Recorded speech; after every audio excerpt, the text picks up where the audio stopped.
chapters of Chennai as well as Kalpakkam, and Chennai chapter doing it for this year at IIT Madras.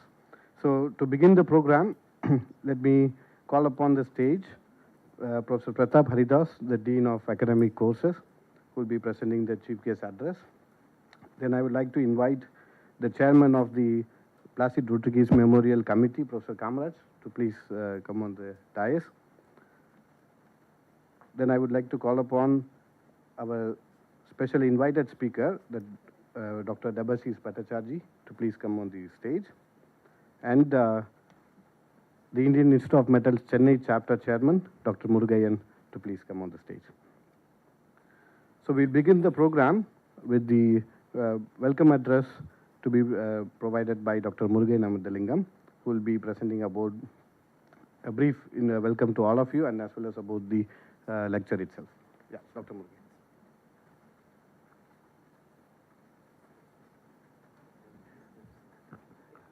Good afternoon, colleagues, students, Madam Blossom Rodriguez, Dean Pratap, Dr. Bhattacharjee, Professor Kamaraj, and colleagues from Kalpakkam. So it gives me a great pleasure to invite all of you for this year's Dr. Placid Rodriguez Memorial Lecture. And this lecture is actually jointly organized between Kalpakkam and Chennai chapters of Indian Institute of Metals. So this year we have Dr. Debashish Bhattacharjee to deliver a talk on opportunities in new materials in India.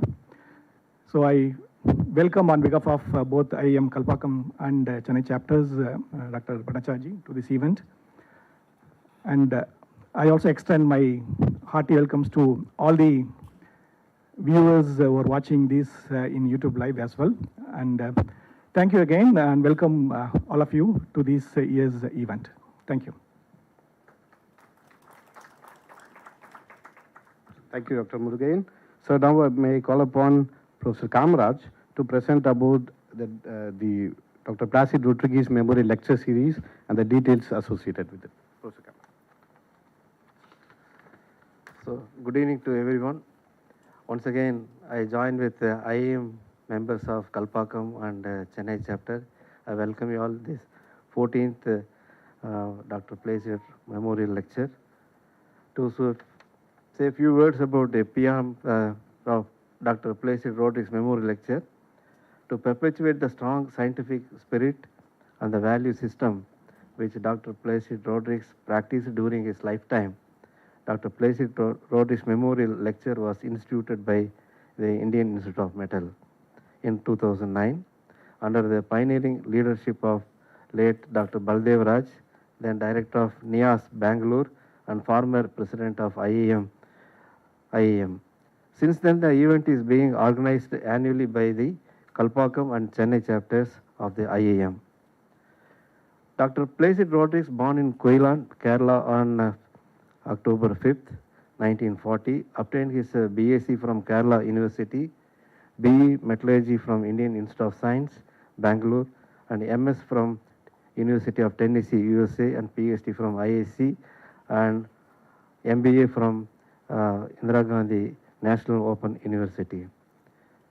He joined the Department of Atomic Energy in 1960, then moved to the Indira Gandhi Center for Atomic Research, then known as the Reactor Research Center, in 1974. He established one of the leading metallurgical research laboratory at Kalpakkam. He was the director of IGCAR of Kalpakkam from 1992 to 2000. Subsequently, he served as the chairman, Recruitment and Assessment Center, DRDO Delhi, and Raja Ramanna Fellow, and AICT INAA Distinguished Visiting Professor at IIT Madras. Dr. Placid Rodriguez had exemplary career of 4 decades leading research in metallurgy, materials development for fast reactor program and our country in shaping up human resources in defense program and academic institutions. Dr. Placid Rodriguez has been a member of editorial board of several reputed international and national in metallurgy and material science, and he was the chief editor of Transaction of Indian Institute of Metals. Dr. Placid Rodrigues served as the president of many leading national professional institutes. Dr. Placid Rodrigues has been a recipient of many national international awards. He has been fellow of many prestigious academics of our country. Dr. Placid Rodrigues passes away in Chennai on 31st August 2008. So in memory of Dr. Placid Rodrigues, we used to organize every year on 5th of October, but this time we could not do it because of our Dasara festival. We could not do it on 5th October. And also I would like to mention that previous speakers of memory lectures delivered about Rodrigues Memory Lecture.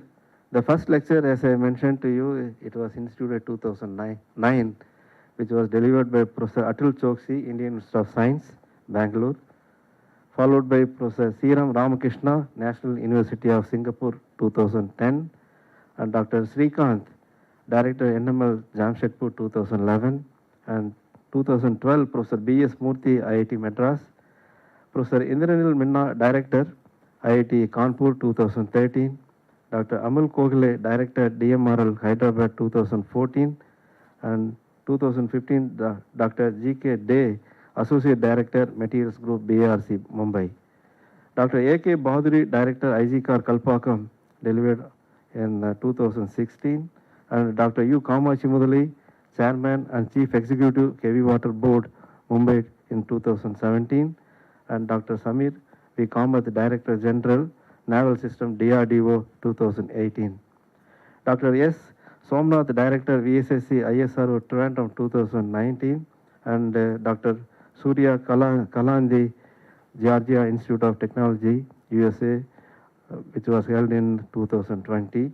And last year, Dr. B. Venkatraman, Director of IGCAR, Kalpakam, delivered Dr. Placid Rodrigues Memory Lecture. And this is going to be the 14th lecture. And once again, I welcome you all for this Dr. Placid Memory Lecture. Thank you. So thank you, Professor Kamraj, for sharing the brief note. So now let me invite Professor Pratap Haridas, the Dean of Academic Courses at IIT Madras, to present the chief guest address. Good evening, everyone. It's a privilege to be part of this event to show our respect to the various contributions of Dr. Placid Rodrigues.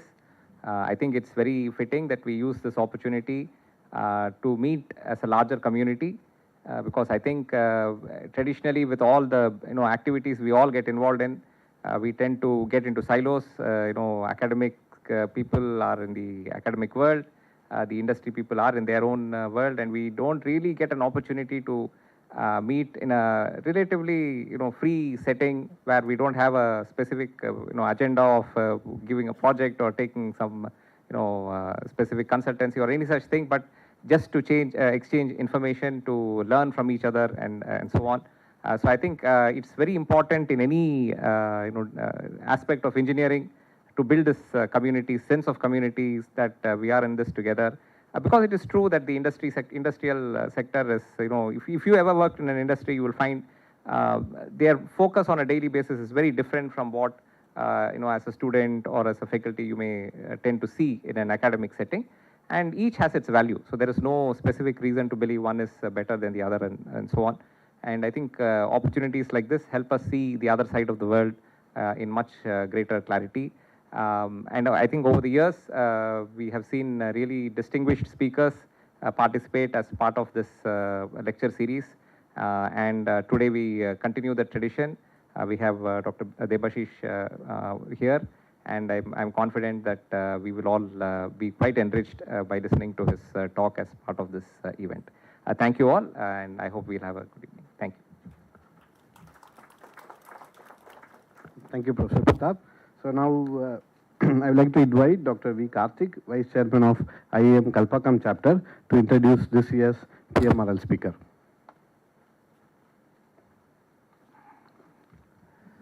Good evening, ladies and gentlemen. It's a great pleasure for me to introduce our speaker of the 14th Dr. Placid Rodrigues Memorial Lecture, who is going to talk to us the opportunities in new materials in India. This is a subject which we all would be deeply interested because it holds the key for the future of Atmanirbhar India. Today we are very fortunate to have Dr. Bhattacharjee, who is an expert in development of materials and associated technologies. Our speaker, Dr. Debashish Bhattacharjee, is currently the Vice President Technology and New Materials Business, Tata Steel, based in Kolkata.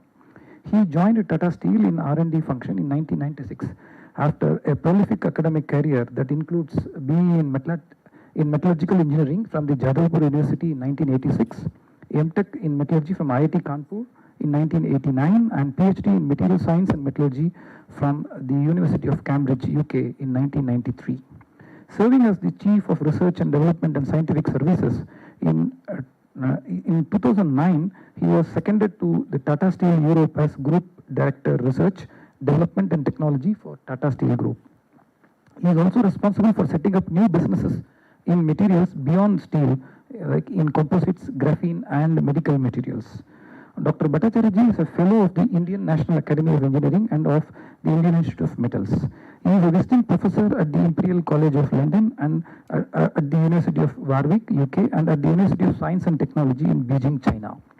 He has received the Metallurgist of the Year Award by the Government of India in 2004 and the IIM Tata Gold Medal Award in the year 2021. He holds about 20 patents and also recently edited a book titled Future Landscape of Structural Materials in India by Springer, which is a must-read book for every one of us. With these few words on a very inspiring profile of our speaker, may I now request Dr. Bhattacharjee to kindly deliver the 14th Placid Rodrigues Memorial Lecture.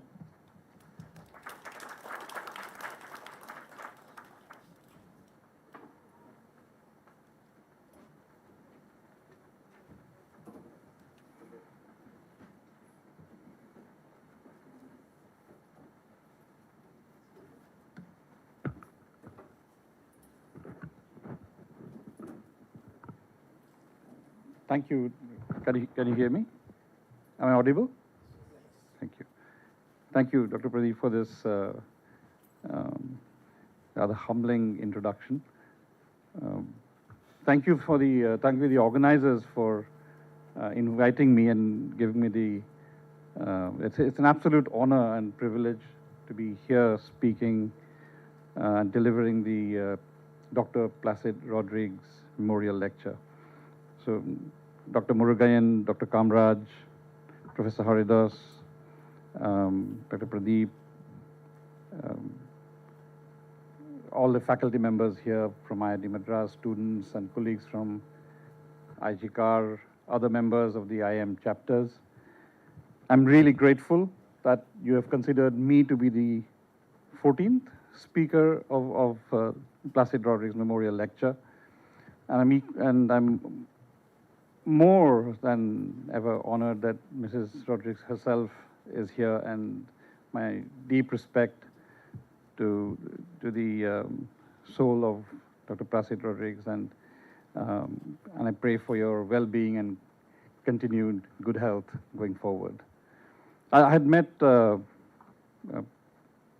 Professor Dr. Rodrigues way back in the 1990s and 2000s in Jamshedpur, mostly in Jamshedpur when he used to visit on IIM affairs, also on NML affairs, and sometimes when Tata Steel invited him for giving special lectures for us to open the window to the world of materials, to the world of mechanical metallurgy in which he was an expert. And it just so happened that my PhD was also in that area of fracture and fatigue, though it seems a lifetime ago that I worked in fracture and fatigue, and now it's more about getting the top line and the bottom line going, not so much as crack growth.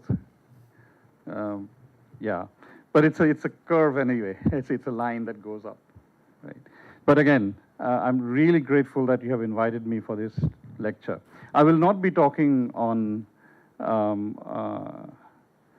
academic affairs, but I will be talking on the influence of academia, influence of new science going into technology going into the market as new products, new materials, and giving our nation leadership position in the world, in at least in the area of materials.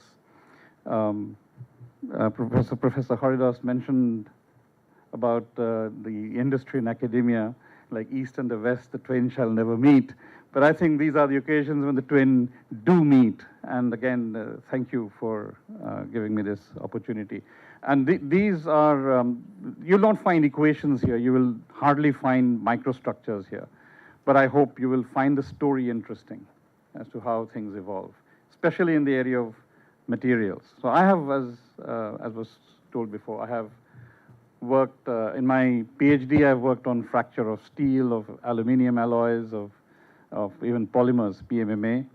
In my first postdoc, I worked on nickel-based superalloys, thermomechanical fatigue, and in my second postdoc, I worked on mechanical deformation and prediction of toughness, which is very difficult. Prediction of strength is easy, but prediction of toughness is more difficult. But prediction of toughness in hot-rolled high-strength HSLA steels. But then I've moved on. I've worked on and in about steel from 1996 to 2017. And then I had the opportunity and the privilege of picking up materials beyond steel, so setting up businesses in non-steel materials. So you know, I'm sort of lucky to be in a position where I can talk on steel, and I can also talk on what we can or cannot do in non-steel materials. Right. So I'll give you a glimpse of what I have learned in these years, and hopefully this will result in further communication and dialogue between academia and industry. So material-wise, steel is not going to go away. The world makes about 1.8 billion tons of steel. That's 1,800 million tons of steel. Total value of that steel, roughly, rule of thumb, is about $1 trillion. That's $1,000 billion. It's used in almost every aspect of life, from safety pin to the aircraft carrier. Everywhere there is steel. The automotive is steel, the train is steel, the bridge is steel, the chair you're sitting on is made of steel tubes, so on and so forth. The nearest competitive material is aluminum. I'm not talking about concrete. Yeah, the concrete is more than steel, but I'm talking about metallic and non-metallic materials, not aggregates. Nearest competitive material is aluminum, and the world makes about, in terms of value, so $1 trillion is steel, aluminum is about $200 billion. So that's the gap, right? The nearest competitor coming up very fast is polymeric and polymeric-based structural materials, which are fiber-reinforced polymer composites. This could be glass fiber reinforced, this could be carbon fiber reinforced, this could be aramid, basalt, or even natural fiber reinforced. But 65% is glass fiber reinforced around the world, and that's about $100 billion. So you have $1 trillion steel, about $200 billion aluminum, and about $100 billion nearest competitors is FRP composites, fiber reinforced polymer composites. You talk about titanium, the world global market is about $15 billion, $20 billion. So that's the scale we are talking about. So none of these materials is actually going to be a threat to the volume and expanse and extent of steel. It's increasing, and it's going to increase as countries expand in their infrastructure. India is a country which is massively increasing in its infrastructure. India today produces the second highest number in terms of tonnage amount of steel in the world. China produces 600, 700 million tons. India produces and consumes about 110 million tons of steel, and it is number 2.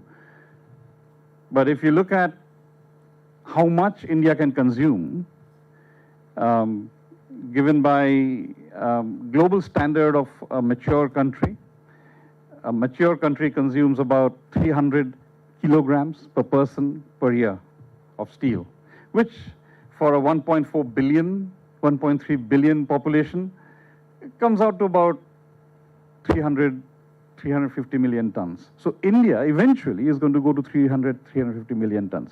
Whether it is going to be 2030, 2040, that's a matter of debate, question, and how future unfolds.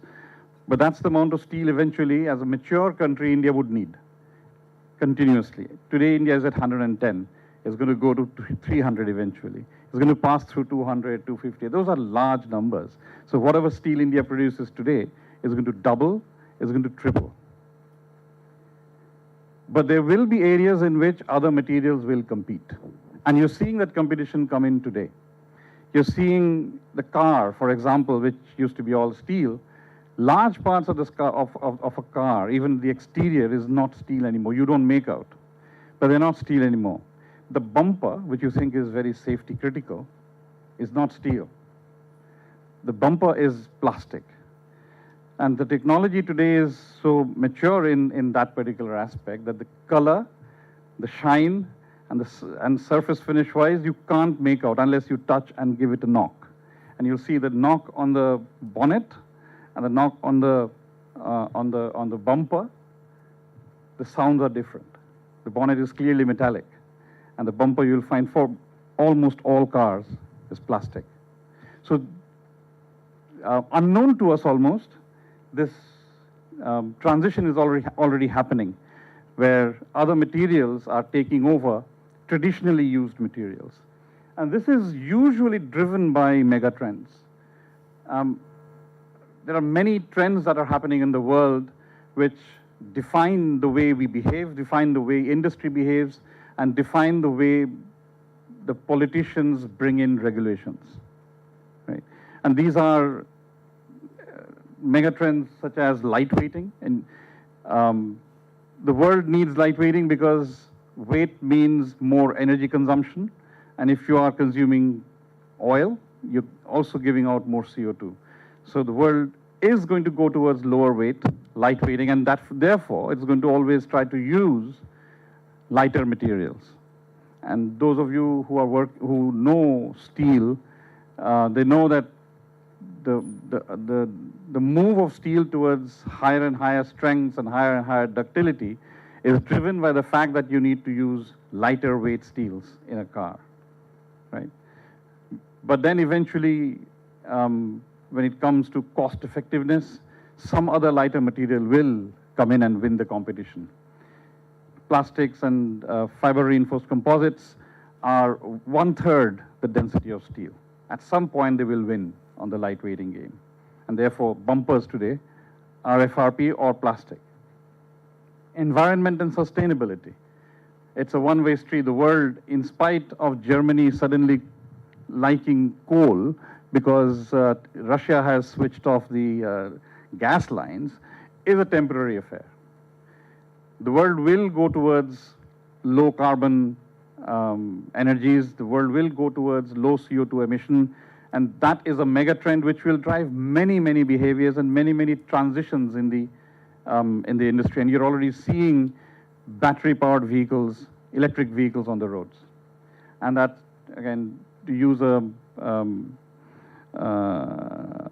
not very nice simile, or maybe a much used simile, it's a one-way street for vehicles, which is to go towards electric vehicles. Of course, the electric vehicles need the batteries to be charged, and that battery is charged today by electricity which is generated by a coal-based power plant.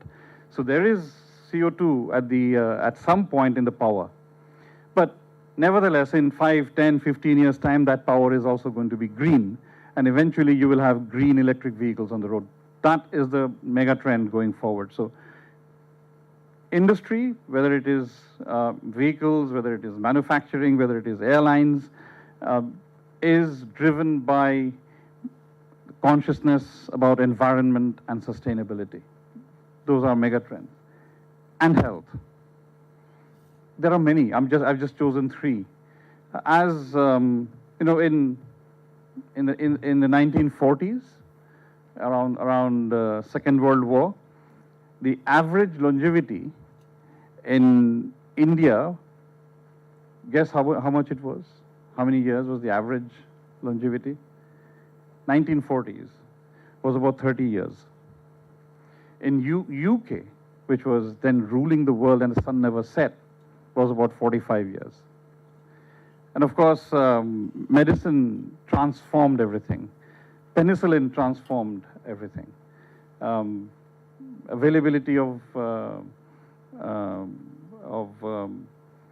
more advanced surgery techniques transformed things, and longevity went up. Today, India's average longevity is about 66, 67 years. In the West, it's close to 80 years. So people live longer. And as people live longer, there are other ailments that come in which need to be treated. So the amount of treatment needed for people to remain healthy is going up.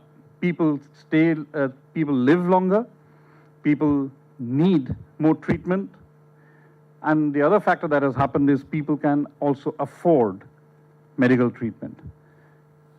And of course, nobody will grudge an ailing person medical treatment, right? So health is a northward megatrend, which is health requirement will always go up. Demands for cars may go up and come down. Demand for airline travel may go up and come down, but demand for health will not come down. It will always go. It's like education. Right? So these are some of the mega trends. Only three I've written. There are more, which determine what material eventually will be used in which application, right? And which material will be needed by the population, by the country, for whatever strategic reasons. So this determines strategy. So given this, we as Tata Steel, we felt we needed to look at materials beyond steel. And I've just told you about how in a car which we think is all steel, other materials are already coming in. Just give you the example of the bumper. If you look at trucks, right? The trucks carry diesel and fuel tanks. Those fuel tanks are transforming into multi-layered polymers. So that's another business of steel gone. So this thing will keep on happening, and we decided that we, as a 115-year young company, reasonably good in one material, that is steel, we need to have our leadership position in other materials as well, as they make their footprints more visible in the future. So we need to maintain our leadership position in materials domain as such. So we decided to go into composites. Composites, of course, is a structural material. There's a group of structural materials. They go into sectors which steel goes into. So in many aspects, one part of Tata Steel's business is competing with another part of Tata Steel's business. So but then the competition is based on multiple factors. It's based on whether lightweightedness is important, or superior strength to weight ratio is important, whether chemical and corrosion resistance is important, and whether it's important to mold the material into complicated shapes very easily. And of course, the underlying factor is cost, right? And all that happening at the right cost. So worldwide, the growth rate of composites, given all these factors, is in double figures. In India, the worldwide market, as I've said, is about $100 billion. India is small. Like in any material, to start with, India remains small. Even today in steel, India is second in the world in volume. It is 100 million tons out of 1,800 million tons. Yeah, so it's fraction-wise, it is small. So not surprising that in these new materials, India is small as a percentage of the world. So out of the $100 billion of market in the world, composites market in India is roughly 1.5 to $2 billion. So 1%, 2% of the world. Forget these numbers, and it's projected to grow, of course, and the growth will come from some sectors I'm going to talk about later. But today, being small as a nation, imagine, I don't know, again, if you're aware of the steel industry used to be very fragmented, with a lot of small players, till consolidation happened and few players became very big. The same is with composites industry in India. The biggest is around, that's an outlier, they do many other things, is around less than 500 crores out of 15,000 crores. And there are a whole lot of companies around 100 crores, 50 crores, etc. They are very small companies. And what happens when you have a scenario like this with largely medium sector and small and medium sector is that they don't invest in R&D. And our ecosystem isn't conducive to large companies, academia and medium sector coming in to play, just like in, say, unlike in Germany, where Fraunhofer forms a platform where large, medium companies come in and academia is there as well. We don't have a structured way of doing that. So they are not technically very advanced. So while India is very small, it's also not technically very advanced today. But things will change. Right? Where do these composites go today? They go into poles, they go into pipes. We were as Tata Steel, we were the first to make bridges out of composite materials. So there are 3 bridges all in Jamshedpur in the steel city, just to make a point, that's made out of glass fiber reinforced composite. They go into chemical tanks for the corrosion resistance. They go into street furniture. They look beautiful. They're easy to mold. And again, in bus stops and things like that. But as you can see, these are not, except for perhaps pipes and chemical tanks, these are not high volume business. This will not drive the nation's composite market from $1.52 billion to $20 billion or $50 billion. What will drive the nation's composite market is large sectors, automotive, railways. And Indian Railways is changing like nobody's business. I'm sure all of you travel by train, and we are very accustomed to seeing the train inside, the carriages inside made of plywood or very rusty, hot-rolled steel, where you can actually see the scales behind the paint, very shabbily done paint. Indian Railways doesn't want that anymore. Indian Railways wants the passenger coaches to look like European passenger coaches, both from outside and inside. So we are working with Indian Railways to give composite material solutions for the entire inside of passenger coaches. So we are working on the entire cabin, the windows, the roof, the floor, and also the seatings. The first few you've heard of the Vande Bharat trains. The first couple have come out. The next 20 will have our seats in the Vande Bharat Express. The next 20 will have our interiors in the Vande Bharat Express. These are large sectors which will drive growth of composites in India. Right? And we are there. We are just setting up a plant in Khopoli in Pune, from where we will export composite materials for use in European railways at European standards. So we're bringing in technology that will upgrade the nature and the quality of composites that's available in India. Moving to another material, which is a completely different material from composites, is graphene. And this audience would have heard of graphene. I don't need to describe what graphene is, right? Okay, it's a single layer or maybe multi-layers, 1, 2, 3, 4 layers of graphitic, atomic layers of graphitic carbon, right? Tata Steel in 2009-10 started working on nanomaterials for industrial applications, and that work led to work on graphene. 4 or 5 years back, we decided. So we have our own intellectual property in graphene, in the production of graphene, and we have our own intellectual property in application of graphene. Today, in terms of pure graphene production, Tata Steel is among the top 10 in the world. We have a 100 tons per annum graphene production plant in Jamshedpur, using 2 of our technologies, which I can talk about later in more detail if you want. And we are looking at application of these graphenes in polymers, in coatings, in energy storage, also in textile and composites. And I'll talk to you a little more about this.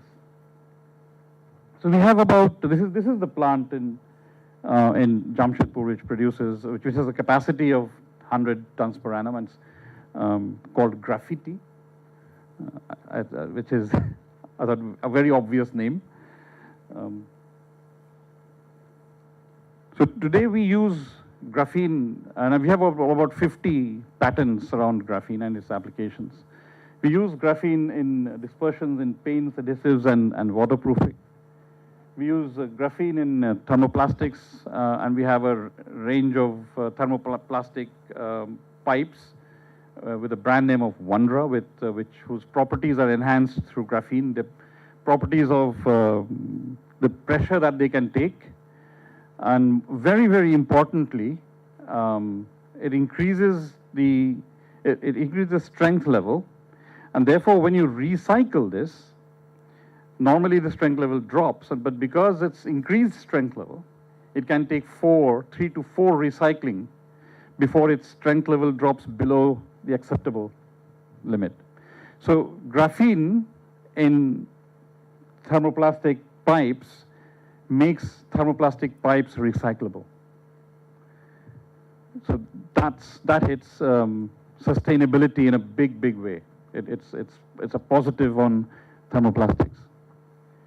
We use graphene in elastomers, rubbers, in conveyor belts, in retreading of tires, and life goes up by 2 times to 3 times. And of course, it's not just sprinkling of graphene in an elastomer or polymer that will work, because you have to make the formulation to work. So there's a lot of research that goes on behind. Today, so there you are. We put graphene in structural coatings to reduce corrosion, and this is already applied in our plants that are close to the coast. We put it in adhesives, mainly for structural adhesives and also to join pipes. Graphene-enriched HDPE conveyance pipes, and you can see the retreaded tires and the liners. So this is a liner for a dumper truck. The dumper truck body is steel, and if you leave it as steel, it wears off very fast because there are rocks falling on it or iron ore. But if you put a rubber lining with graphene in it, the wear resistance goes up. And instead of changing the main steel body, after about a couple of years, you only need to change the rubber liner. But without graphene, the rubber liner doesn't last. But with graphene, it lasts. So maintenance time comes down, cost comes down, availability and productivity go up. So from Tata Steel today, we have a whole range of pipes. We have mild steel pipes, we have ductile iron pipes, we have graphene-enriched HDPE pipes, and we have fiber-reinforced polymer pipes going from few inches in diameter, all of these, to 2.5 meters in diameter. right, for all sorts of pressure conditions and pressure head conditions. And of course, recyclable.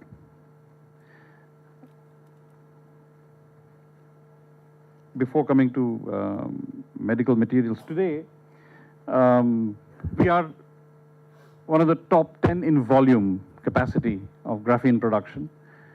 Our graphene business is 75 crores per month.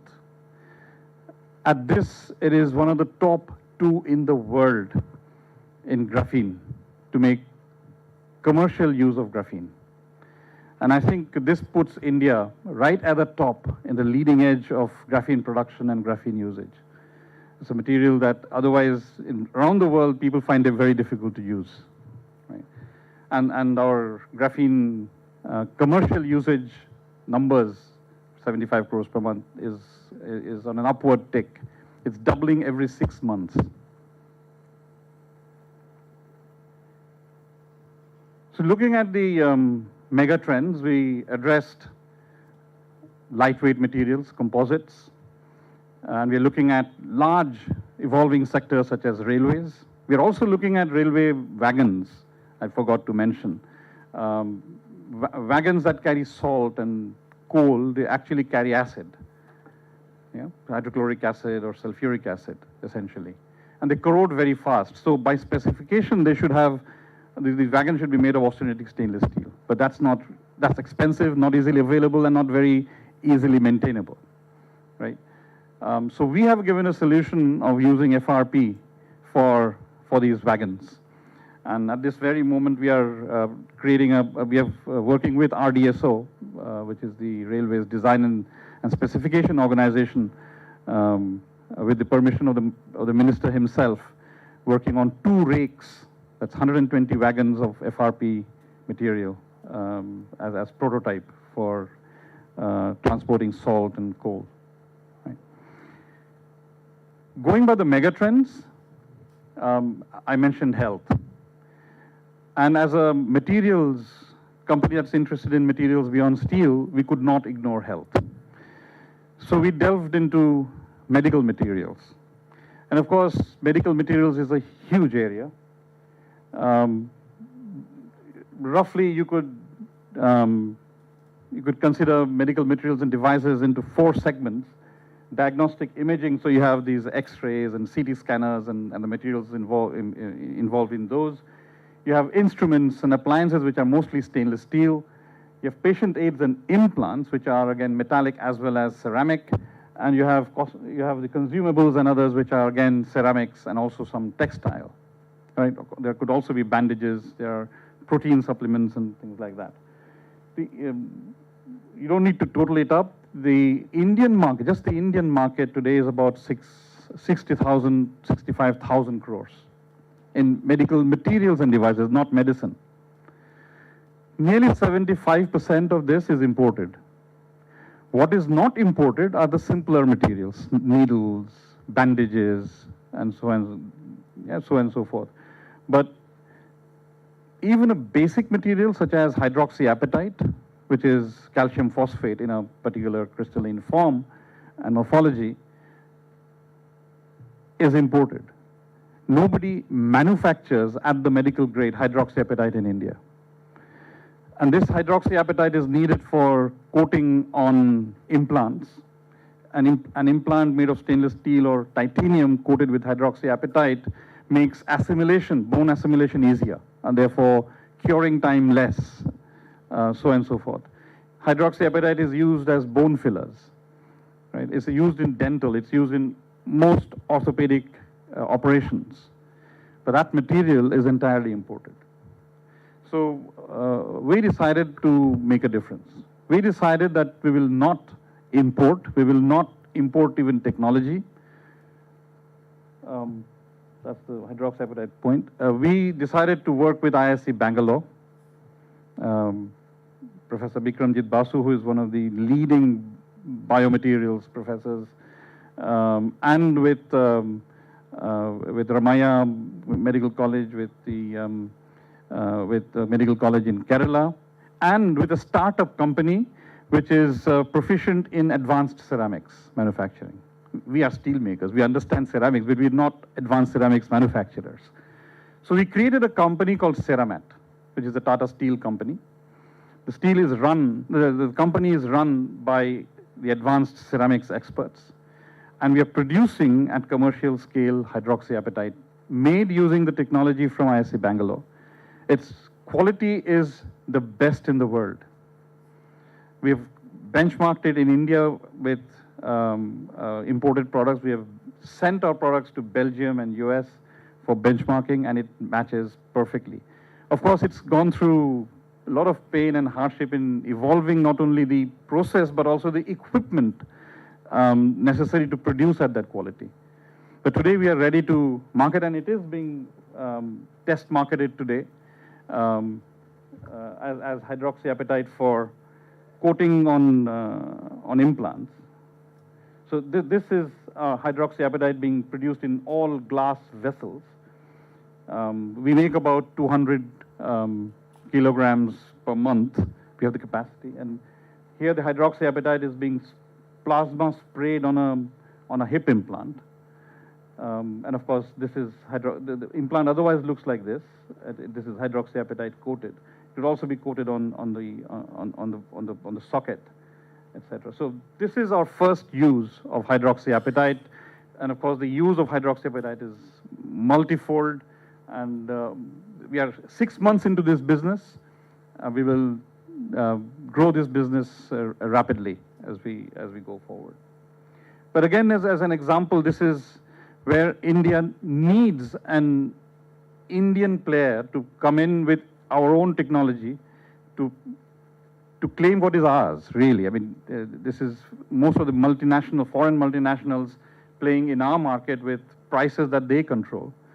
So this is a bone replacement. So we thought, why limit ourselves to a bone replacement? Oh, sorry, there's a video of the plasma coating here.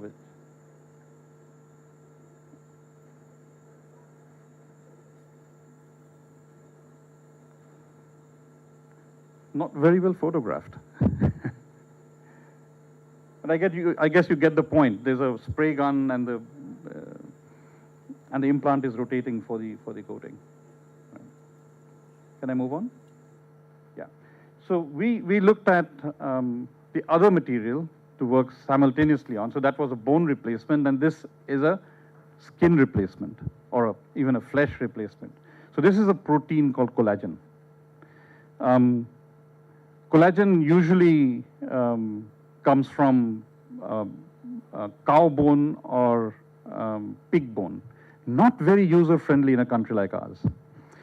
So the technology that we are working with, along with the startup that came out of IIT Kharagpur, is fish scale-based, which is much more user-friendly than the other two sources. This collagen can be used as in deep trauma, deep burn trauma. You cannot put bandage on the body because skin grows and it grows into the bandage, and then when you take the bandage off, it peels off the skin. Collagen being protein, it's assimilated.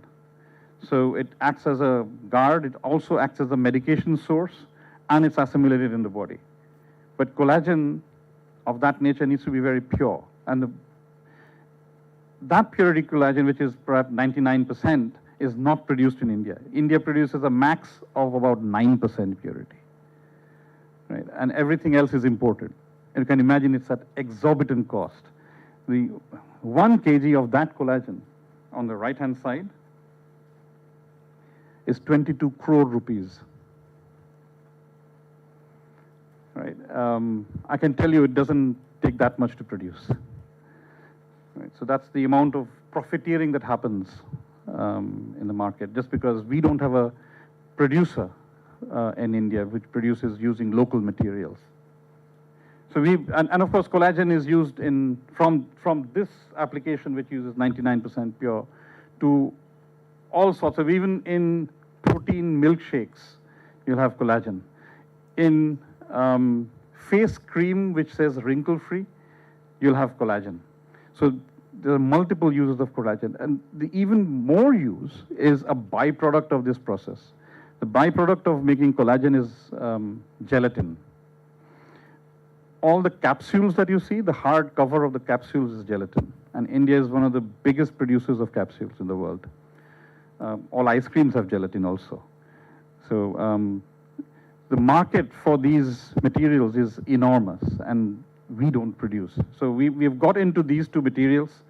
First, hydroxyapatite, and next is which will come on, of course, collagen being an internal use needs more regulatory testing to be done, etc.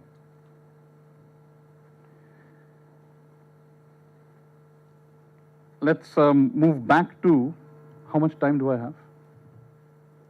Okay, I thought two more slides only. But as you can see, my slides are not proportional to the stories that I tell.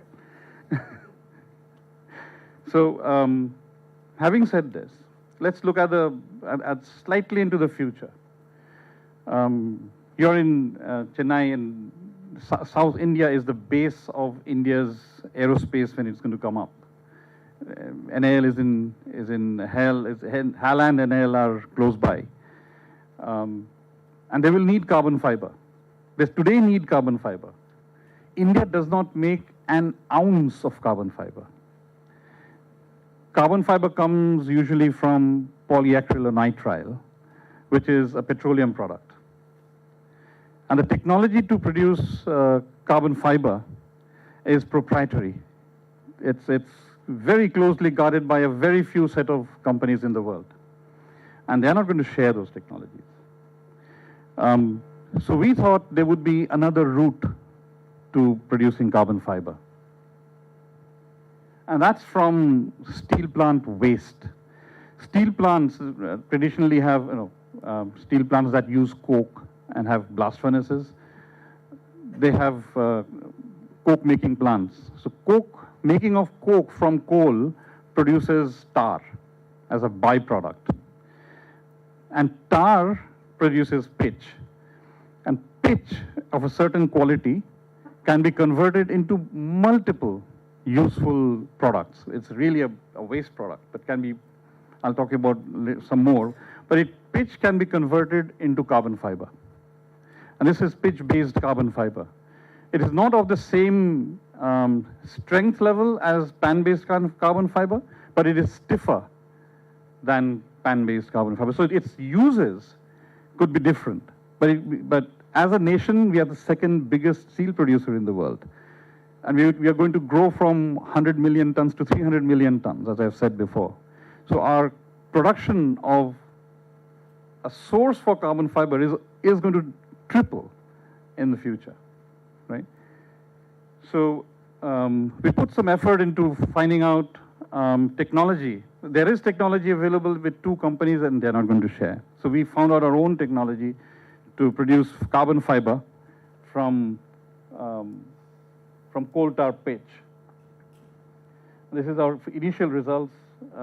Some example, people who work in carbon fiber would understand that the quality of surface that you see here is very, very good. And applications using different precursors could be different. We can use in general purpose carbon fiber in windmills, in automotive and construction. And using mesophase from the pitch, we could use high performance carbon fibers that can go into hydrogen pressure vessels and aerospace. But at least getting here in the top part should be easy. And every ounce that we produce here will be indigenous carbon fiber, not dependent on imported carbon fiber or imported technology. And I think this is where we can work together, because this technology is still evolving and still quite nascent and needs a lot of scientific input, which where academia and industry can work very, very closely together in developing this extremely strategically important material for India.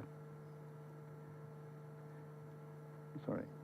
The other, and this is my last set of slides, is battery materials or energy materials. So in India today, and I'm just talking about, say, automotive, uses only essentially one energy material, which is petroleum. And it largely depends on imported petroleum. And petroleum cannot be reused. You use petroleum, it becomes CO2. Going into the future, with electric vehicles, you'll be using different materials. You'll be using lithium, you'll be using nickel, you'll be using cobalt, you'll be using electrolytic or gamma MnO2. None of these materials are produced in India. They're all imported. So you'll be replacing one energy material, petroleum, with a whole set of imported energy materials. But luckily, these energy materials are recyclable. So there is a strategic need for India to develop high-level recycling technologies in battery materials to reduce its dependence on import. The more you depend on import, you're also dependent on global politics and pushes and pulls. There's also a need for generating these materials from non-conventional sources, because India does not have conventional sources of these materials. There are low-grade materials, low-grade sources for these materials, and we can develop technologies for generating these materials. I'm not going to talk about the whole set, just as an example. There are low-grade sources for nickel and cobalt in the mine overburden. So that's beneficiation technology needed. But here, for example, gamma manganese or gamma manganese oxide or manganese sulfate or even electrolytic grade manganese for battery cathode applications can come from low-grade manganese ores, and India has lots of manganese ores. And we are currently working together with Sikri in Trichy and other institutes to produce at commercial levels. Today we are at a pilot level of producing gamma MnO2 from low-grade ores, manganese ores that are available in Orissa, and manganese sulfate. So these trials are happening as we speak. And as I said, coal tar, which is a byproduct, produces pitch, and that pitch can produce carbon fiber. That pitch can also produce needle coke, soft carbon, and hard carbon, which go into anode materials for batteries, for electric vehicle batteries. Our aim is to produce these materials at a scale where we can, in 6 to 7 months' time, have enough batteries to drive at least one scooter, a two-wheeler, as a demonstration that this technology works, which is a completely homegrown technology with with raw material that is available in India.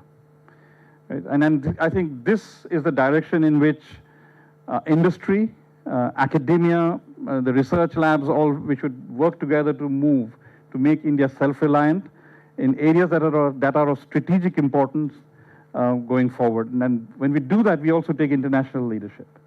So with these words, I thank you for, first of all, inviting me, and secondly, listening to me, and I hope it did justice to what you expected. Thank you very much. Thank you. So thank you, Dr. Bhattacharjee, for this most intriguing talk, which shared slides on the new materials evolving in today's world. So are there any quick questions to Dr. Bhattacharjee from the audience present here? Hand on the right. Thanks a lot for a wonderful talk. It is finally disheartening to see that graphene is put to some commercial use and being used.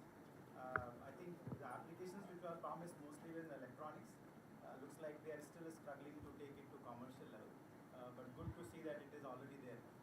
The question is a little more scientific. Do you know how big is this? Maybe not a single layer graphene, but maybe it's a 2 layer, 3 layer, and probably Yeah. really matter to composites. Yeah. How big are those sheets? So these are few microns across and 3-4 layers in depth, right? So Micron cross 3 micron. yeah, so effective diameter few microns, and so they're like platelets, yeah, and they stack together. And of course, to comment on your electronic applications, electronic application needs single layer, defect free. So that's where we are still struggling. But Yeah. nice to finally see. I have been asking this question to a lot of people who talk about graphene. Can you show one application? So finally, it's nice to see that there is. We can show you 75 crores per month worth of applications in graphene. The related question was this, because you showed we are still at 10th number. And there are people who where they exactly apply, or the application still remains the same as you guys are? Yeah, so, I used the word, I said capacity. It's not necessary that they're actually producing those numbers. Yeah, so they have the capacity. So they've installed capacity, but as you yourself said, if there is no application, where is all that graphene going? Right, and if you work on nanomaterials, you'll know that you cannot make money by selling nanomaterials. You have to sell applications to get to have any a good business model. So I don't know if you know that there was a company called XG Graphene. XG Graphene. It was one of the earliest companies in US. Fantastic capacity, good technology. It just went bust. XG Sciences or XG Graphene or something like that.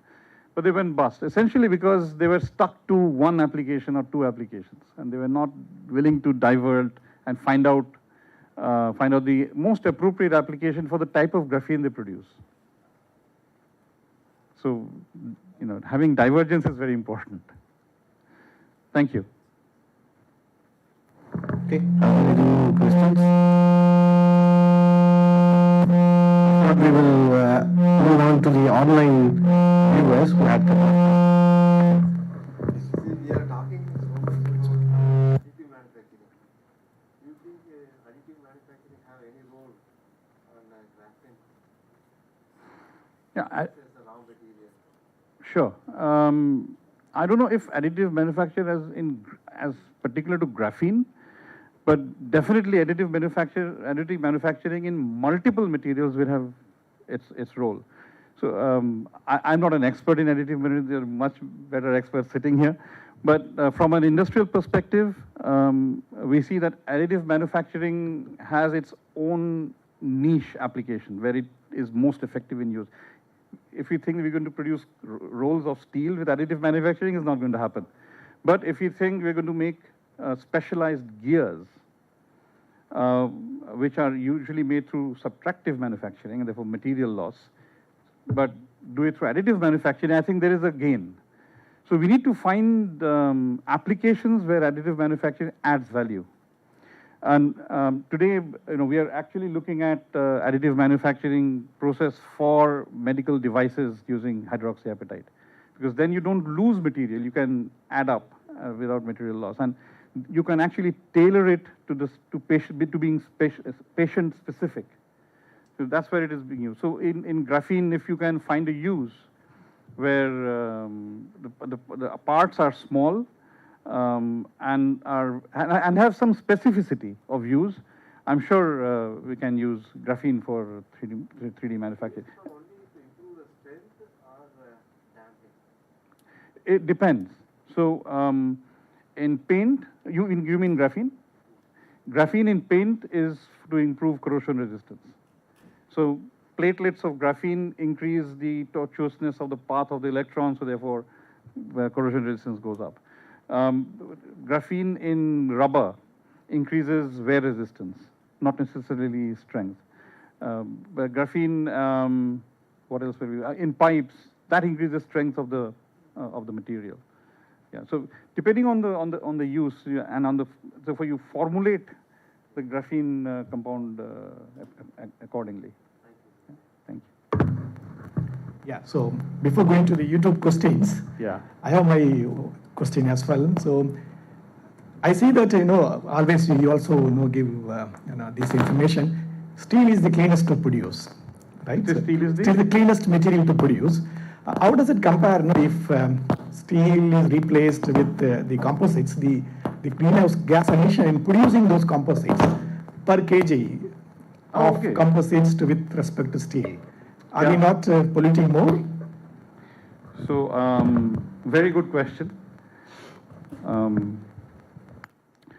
See, when you say, I have to be very careful because I have a steel hat and a non-steel hat, both. So when you say steel is cleanest material, I presume you're talking about steel that is recycled. Yeah? Not steel that is coming straight from the ore, reduced by carbon, because that has a CO2 footprint. So most of the automotive components that we talk about are always from prime ore. Worldwide, very little recycled steel is used for automotive. It's used for construction, etc., but not for automotive. But that doesn't take away the importance of your question, which is how do you compare CO2 footprint? So the answer today actually is not known. We need to do component-specific or even sector-specific analysis. So just as I said, automotive component, steel has a CO2 footprint because that's how it is produced. That's the route it takes, right? For multiple reasons. I'm not going to go into this. One of them is trace elements. Yeah. So then when you compare use of plastic or composite in automotive against use of steel, that steel has a certain CO2 footprint. So you're comparing that. But if you're comparing, for example, a rebar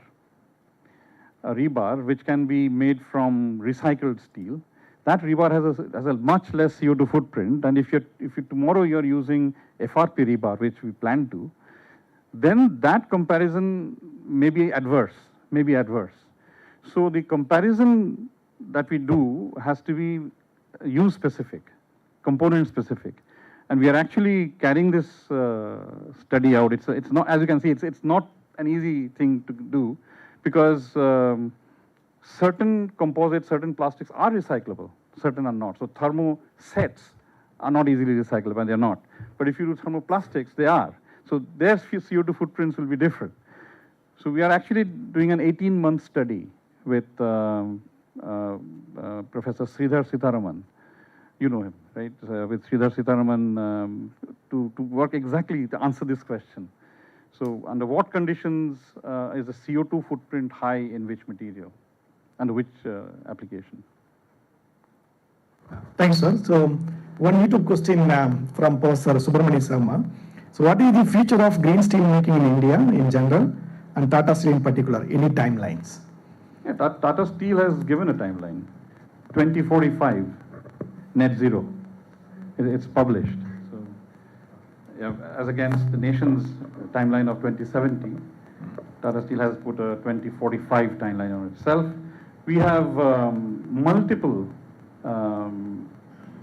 initiatives towards green steel. And green steel is also a definition, is a term which doesn't really have a fixed definition. But I presume it means, you mean that it has a very low carbon dioxide footprint. So we are working on multiple pathways to reduce the CO2 footprint. So one is carbon direct avoidance. So carbon is used to reduce iron oxide. That produces CO2. So take away carbon. So how do you take away carbon? Instead of carbon, use natural gas, which is methane, CH4. So you've reduced carbon by 1/5. So C is only one part of in total of 5. And then eventually go to hydrogen. So today we have experimented in using methane from coal bed into a live blast furnace to see how the blast furnace reacts to use of methane and how much methane you can put in. The methane is natural gas, right? And today we are working on multiple hydrogen technologies.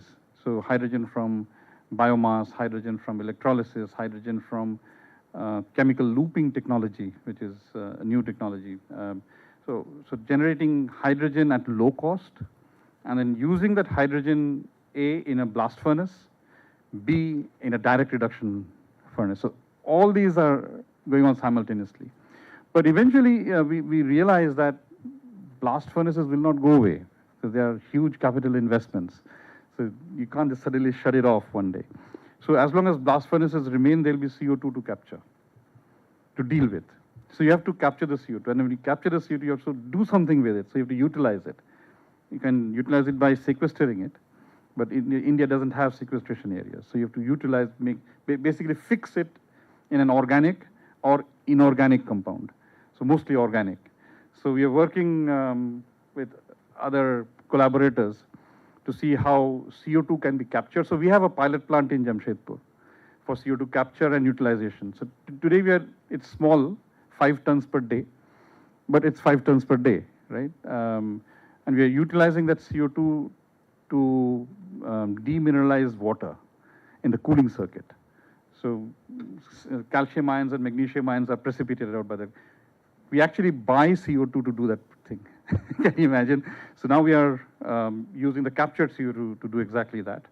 But that cannot be scaled up because the volume requirements is small. So we are looking at other mechanisms of capture and utilization. Mechanism of capture is still the same, but the utilization through making methanol or ethanol or even longer chain organic compounds. So all these are multiple projects that are currently simultaneously being pursued in Tata Steel to go towards lower and lower carbon dioxide footprint. And of course, we are setting up recycling plants. We have just set up a recycling and recycling plant with electric arc furnace in the north, in Punjab, and we're going to set up more in the west and south.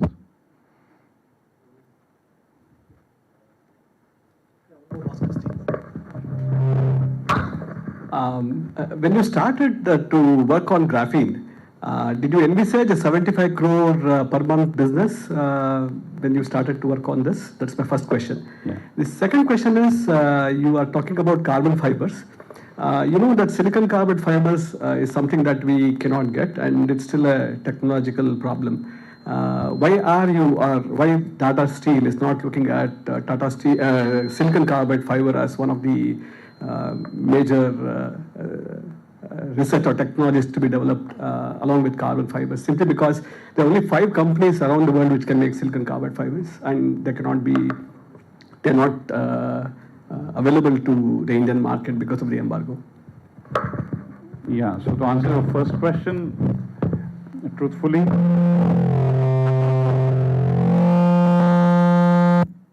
thank you. I don't think we really anticipated that we would go to this scale this fast. But we had been, our aim had always been to apply graphene in large application areas, not niche application areas, but large. So if one large area succeeds, it's going to pull the material and the business.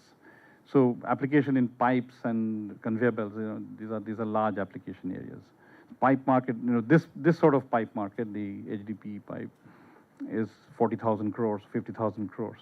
Even if you get 10% of it, that's 4,000, 5,000 crores market, right? So, our aim has always been to go towards apply in large markets, and so that's how I think we have been able to scale up quickly.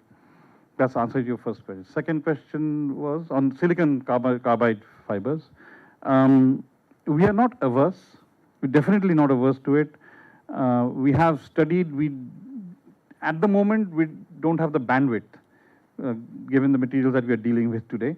But we'll be happy to talk about this further and see if something can be brewed in the background together with maybe with you and with your faculty in IIT Madras, where we pitch in as well. And so we may not have the bandwidth, but you have the interest and perhaps the legacy of working in this area, expertise of working in this area.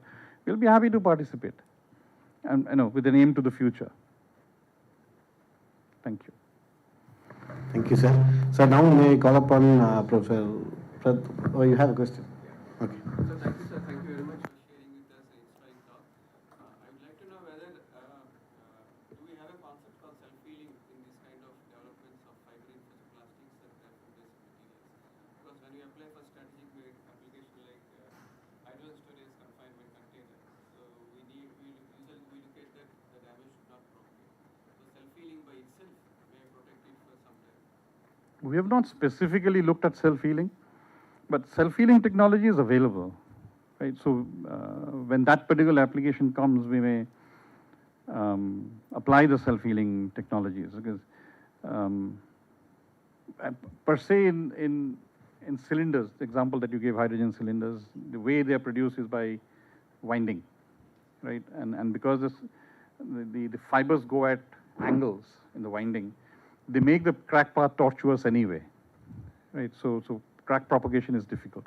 But still, the point remains that whether we have studied self-healing, no, we have not.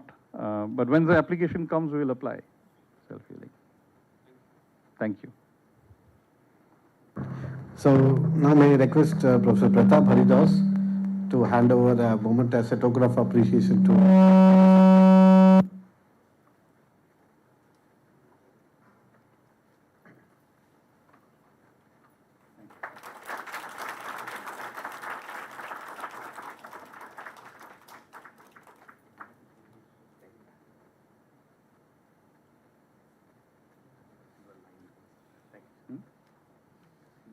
Okay. Take this away. All right, so we are almost to the end of this event. So on behalf of the Indian Institute of Metals Chennai chapter as well as the Kalpakam chapter, together with the Department of Metallurgical Materials Engineering IIT Madras, I express my sincere thanks to all of you who made it here to be part of this unique Dr. Placid Memorial lecture. So our special thanks goes to the distinguished speaker, Dr. Debashish Bhattacharjee, for making his time in this busy schedule to be here among us, and also Mrs. Rodriguez for making all the way here. So our thanks also goes to the PMRL committee chaired by Professor Kamraj, who were instrumental in identifying the speakers year after the year and conducting it in a more meticulous way. So I also would like to thank the head of the Department of the Metallurgical Materials Engineering for enabling this opportunity of hosting this event here, together with the office and staff members, and as well as the head of the Department of Ocean Engineering, who facilitated utilizing this particular seminar hall, as well as their office members. And I would like to thank the Dean for Academic Courses, Professor Pratap Haridas, for being here and for his valuable guidance and support in the successful conduct of this event. So with this, I would like to thank you all once again, and the high tea is waiting outside for us, so we can go there and join. But before I conclude, our heartfelt thanks to Dr. Debashish Bhattacharjee for making here, and I request you to give him a big round of applause, and then we conclude. Thank you.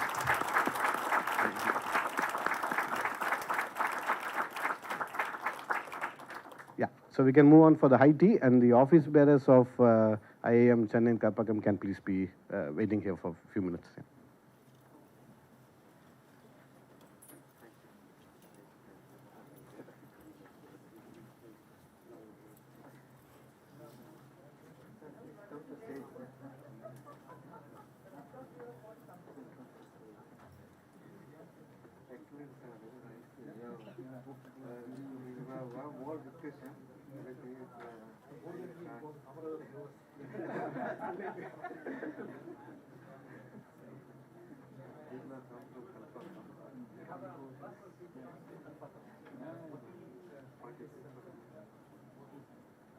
Live stream on